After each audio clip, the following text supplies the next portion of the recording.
All right, today's study ball, we're taking a look at Tom Brady against the Rams defense. And this Rams defense got after Tom Brady early, threw a bunch of different pressures at him early to get him uncomfortable in the pocket. That's what you have to do to Tom Brady. You let him stand back there, feel comfortable. He is going to make play after play after play. Even though he threw for a lot of yards in this game, he was uncomfortable quite often. And it started because the pressure packages they threw at him early.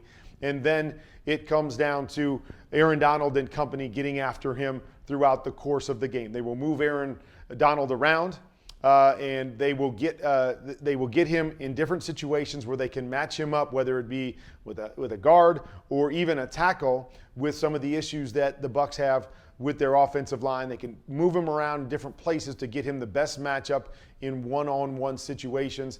That is going to be critical in this game. Both sides. The Bucs having to block Aaron Donald, and obviously Aaron Donald being able to get home with that pass rush and make Tom Brady uncomfortable. All right, Tom Brady against the front four and pressure of the LA Rams. So early in the game, you're going to see lots of different ways in which they bring pressure. Here, they're just going to bring a linebacker, so they're going to bring 5. And they're going to try to force the issue. Here they force a hot free hitter right here. Tom wants to hit this guy in the flat. Taylor Rapp does a great job of running through there, ready to take it. And then Tom's able to be patient. Look at this. Good job. Holds it, knows that he doesn't have the first hot. He's going to come back to Cameron Brate on the second hot. Really well done by Tom Brady, but it starts to make him uncomfortable. It starts to make him move his feet and not be able to settle in there, even though he got a positive play right there. Okay, here's another one. We're going to bring Jalen Ramsey. Played a lot in the slot in this game. They brought pressure with him a lot in this game. So here he comes off the slot. You turn. There he is in your face. Forces you to throw it quick.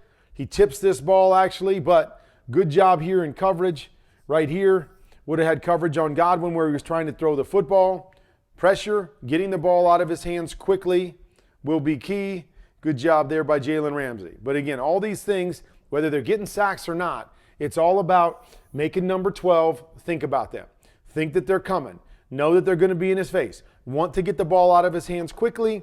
He gets a little bit more impatient, and that's how you defeat Tom Brady. So here, we're going to bring this pressure, but not only that, we're going to bring the safety on top of it, who becomes a free hitter right here. And you see Tom, good job, standing in here and making this throw, but you see it, what we call a chuck and duck. Chuck, duck, pull away.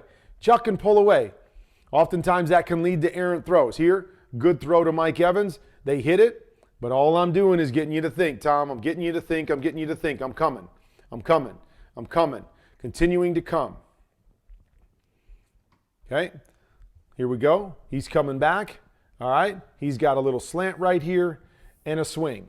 Normal situation here, you're going to look for this slant first, knowing there's only one guy here. Hold him there, make him cover the slant, and then kick it out. You'll notice how quick Tom, and notice his feet, right? He never flips his feet. His feet are still aimed at the slant, and he's throwing the swing. Why? Because he's impatient. That's not what Tom does. He should be sitting here on the slant. He gets that move right there. There's the throw, but he's already getting it out to the flat. Throw this slant. That's where the big play is, but he's thinking about us. He's thinking about us. Not getting his feet set, trying to get the ball out too quick. Throw it out there. Okay, we'll take that 7 yards. Had a bigger play with the slant, but we'll take that. I mean, it's not a negative play, but it's just all about getting him to throw it faster than he wants to throw it. Here, looking left, maybe had a shot at Lenny, but they got a triangle here. But you notice, feet, he's starting to bend over. He's starting to move his feet, starting to get impatient. And once again, got a shot here for a touchdown, but feels the pressure. Chuck and duck. Throw it, duck, and protect yourself. Okay? And what it leads to is errant passes most of the time when you're doing that, because you start to bail on your throw a little bit too early. Okay, here's another one. I mean, this doesn't get any more open than this. I mean, this is about as big a window as you can have. How many times are you going to tell me Tom Brady doesn't hit this wide open guy for a chunk play? Once again, you already see it. Feet facing this way, throw going that way. Even though that guy's going to cover it, he's getting impatient because he's feeling the pressure. He knows the pressure's been coming. He knows it's coming again. Step up. Make your big throw. That's what Tom Brady does. Not in this game. He's bailing out. He's throwing it over there. They get a 2-yard loss on this completion because he's feeling the pressure. They've gotten in his head. That's what the Rams have to do all day long, especially early in the game, is get into Tom Brady's head that there's going to be pressure on him on every play. Here's another one. They're going to bring pressure. Okay? Pressure. Hot. We got a free hitter right here. Okay? It's all good. We got a flat route going right there. I see it. I recognize it, as Tom normally will. Now just make the throw. But again, look at him. Instead of throwing it, see how he's falling away and trying to flip it out there? Misses this throw way back inside and beyond him. I mean, it's just uncharacteristic of Tom Brady through most of this game because of the pressure that they were getting on him.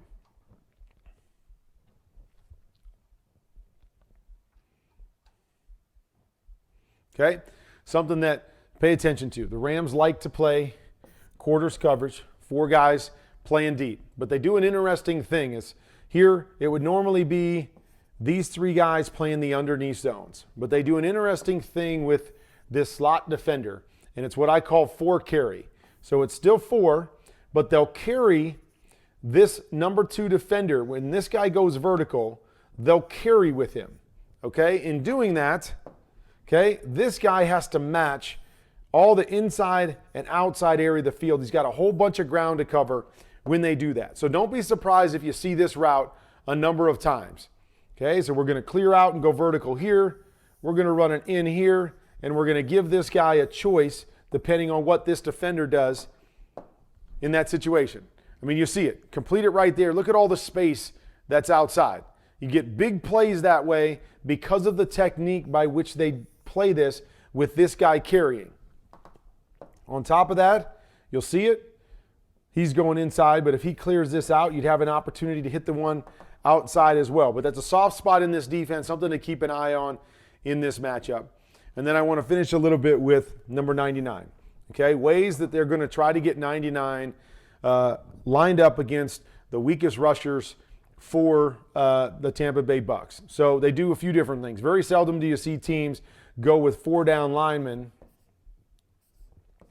and have 3 of them on the same side, because it leaves obviously a big hole here to be able to run fit and do some great things against it. So you don't like to do that. In 3rd down passing situations, the Rams will do this. Why?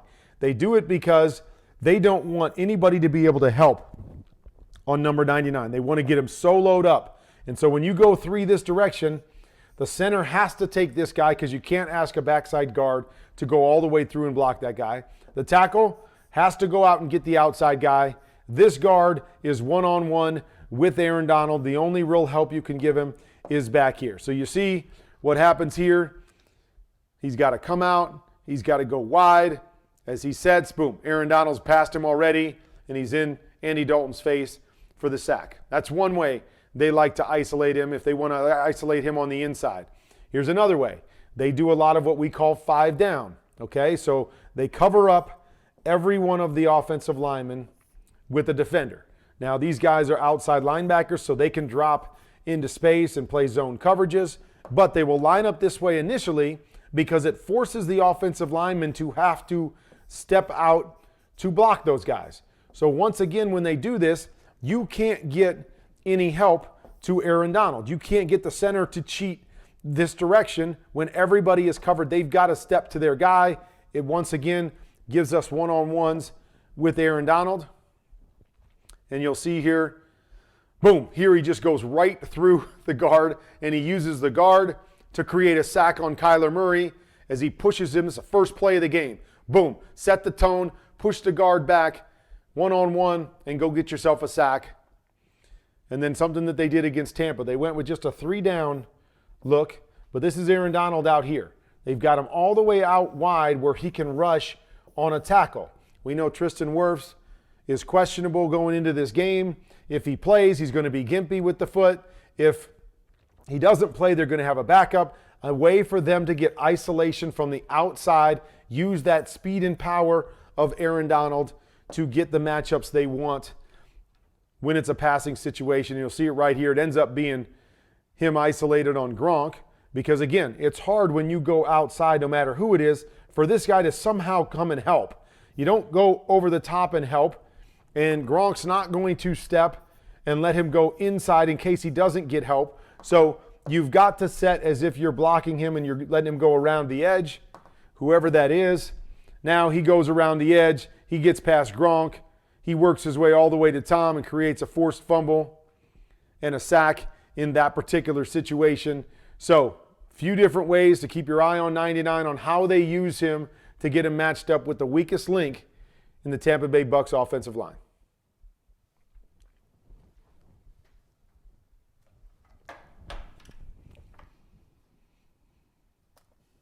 So there was a look at what happened the first time around and what the Rams defense was able to do against this Bucs team to get after Tom Brady, to get his feet moving in the other direction, to see him moving fast and panicking instead of holding in the pocket and making the plays down the field. Can they get after him once again?